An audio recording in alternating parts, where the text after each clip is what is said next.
আসসালামু আলাইকুম, কেমন আছেন সবাই? চলে আসলাম মিরেশ্বরার মেয়ে চ্যানেল থেকে। এখন বাজে সকাল 11টা। ভাবছি আজকে রান্না করব না, হঠাৎ মেহমান চলে আসার কারণে না রান্না করেও পারলাম না। বেশ কয়েকদিন অসুস্থ থাকার কারণে বাজার করা হয়নি, তাই ফ্রিজে যা ছিল তাই আমি নামিয়ে ভিজিয়ে দিয়েছি। ফ্রিজে কিছু সবজি ছিল, আমি কেটে ধুয়ে নিয়েছি।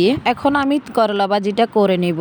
দিয়ে দিলাম চুলায় পাইপিনের মধ্যে দিয়ে দিলাম তেল, পেঁয়াজ, কাঁচামরিচ কাটা, হালকা একটু রসুন বাটা দিয়ে দিব, হলুদ গুঁড়া, লবণ। তারপর আমি নাড়াচাড়া করে দিয়ে দিব করলাগুলা। করলা ভাজি বেশি হওয়াতে আমার পাইপিনে হচ্ছিল না, তাই আমি হালকা করে নেড়ে চেড়ে ঢাকনা দিয়ে ঢেকে দিলাম। করলা ভাজিটা আমি মাঝারি আঁচেই ভাজবো। আর রান্না বেশি হওয়াতে আমি খুবই একটু তাড়াহুড়া করছিলাম। ঘড়ির কাঁটা তো ঘুরতেছে, মেহমানকে তো সময় মতো খাওয়াতে হবে, তাই এখানে আমি আরেকটা সবজি কেটে ধুয়ে পরিষ্কার করে নিয়েছি। এখানে আমি কাঁকরোল, আলু, টমেটো আর মলিয়া শুটকি দিয়ে রান্না করব। অন্য একটা চুলায় আমি পাতিল বসিয়ে দিলাম। দিয়ে দিলাম আমি পরিমাণ মতো তেল, পেঁয়াজগুলা আমি তেলের মধ্যে একটু নাড়াচাড়া করে ভেজে নিব। তারপর দিয়ে দিব রসুন বাটা, লবণ, শুটকিগুলা দিয়ে আমি ভালো করে ভেজে নিব। এখন আমি হলুদ গুঁড়া দিয়ে দিব, মরিচ গুঁড়া দিয়ে দিব কয়েকটা কাঁচামরিচ ফালি, তারপর একটু ধনিয়ার গুঁড়া দিব। তারপর আমি অল্প একটু পানি দিয়ে মশলাটা কষিয়ে নিব ভালো করে। আমি শুটকির তরকারিতে বাড়তি কোনো মশলা দেই না। আমার মশলাটা কষানো হয়ে গেছে, এখন আমি ধুয়ে রাখা সবজিগুলা দিয়ে দিব।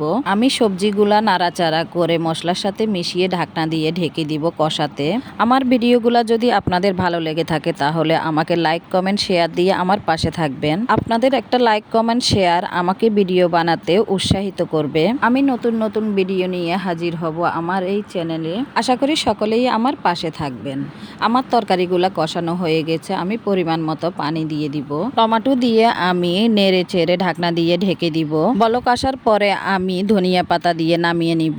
এদিকে আমার করলা ভাজিটা একদম লাল লাল হয়ে গিয়েছে। দেখেন আমার করলা ভাজিগুলা কমে কতটুক হয়েছে। এদিকে আমি চুলায় একটা পাতিল বসিয়ে দিলাম। দিয়ে দিলাম কিছুটা তেল, দিয়ে দিলাম খানিকটা পেঁয়াজগুলো আমি লাল করে ভেজে নিব। দিয়ে দিলাম আদা বাটা, রসুন বাটা, লবণ, দিয়ে দিলাম কিছু টমেটো কুচি, কাঁচামরিচ, দিয়ে দিব আমি হলুদ গুঁড়া, মরিচ গুঁড়া, মশলার গুঁড়া দিয়ে আমি ভালো করে নাড়াচাড়া করে দিয়ে দিব একটু পানি কষানোর জন্য। মশলাটা যখন কষিয়ে আসবে তখন আমি এখানে দিয়ে দিব কিছু টুনা মাছ। আমি সামুদ্রিক মাছ কষিয়ে রান্না করতে বেশি পছন্দ করি, খেতেও ভালো লাগে। মাছটা নাড়াচাড়া করে আমি মশলার সাথে ভালো করে কষিয়ে নিব।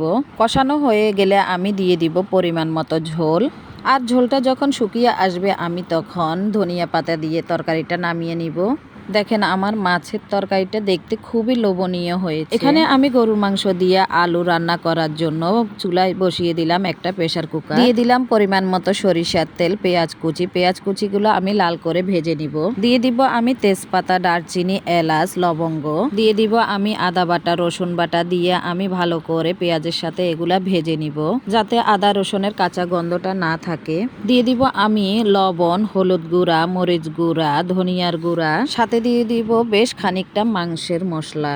দিয়ে আমি সবগুলা মশলা একসাথে মিশিয়ে নিব। নিয়ে কিছুটা পানি দিয়ে দিব কষানোর জন্য। মশলাটা যখন কষিয়ে তেল উপরে উঠে আসবে তখন আমি ধুয়ে রাখা মাংসগুলা দিয়ে দিব। আমি ভালো করে মাংসটা ঢাকনা দেওয়া ছাড়া কষিয়ে নিব যতক্ষণ না মাংসের গায়ের পানিগুলা ছাড়তেছে। আমি মাংসের মধ্যে আরো কিছুটা পানি অ্যাড করে আমি প্রেসার কুকারে ঢাকনাটা লাগিয়ে দিব। মাংসটা বসিয়ে দিয়ে আমি অন্য রান্নাগুলা শেষ করে নিব। মাছ, মাংস, ভাজি, সবজি সবই আছে, সাথে যদি একটা ভর্তা না থাকে তাহলে কি আর ভালো লাগে?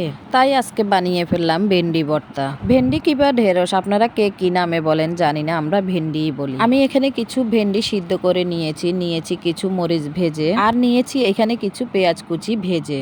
ভর্তাটা বানানোর জন্য আমি পেঁয়াজ মরিচ ভেজে দিব। এদিকে আমি গরুর মাংসতে দেওয়ার জন্য কিছু আলু হালকা করে লবণ হলুদ দিয়ে ভেজে নিব। এদিকে আমার মাংসগুলা সিদ্ধ হয়ে গেছে, আমি একটা পাতিলে ঢেলে নিব। দিয়ে দিব আমি ভেজে রাখা আলুগুলা দিয়ে আমি আবারও চুলায় বসিয়ে দিব। দিয়ে নাড়াচাড়া করে আমি ভালো করে এগুলাকে রান্না করে নিব।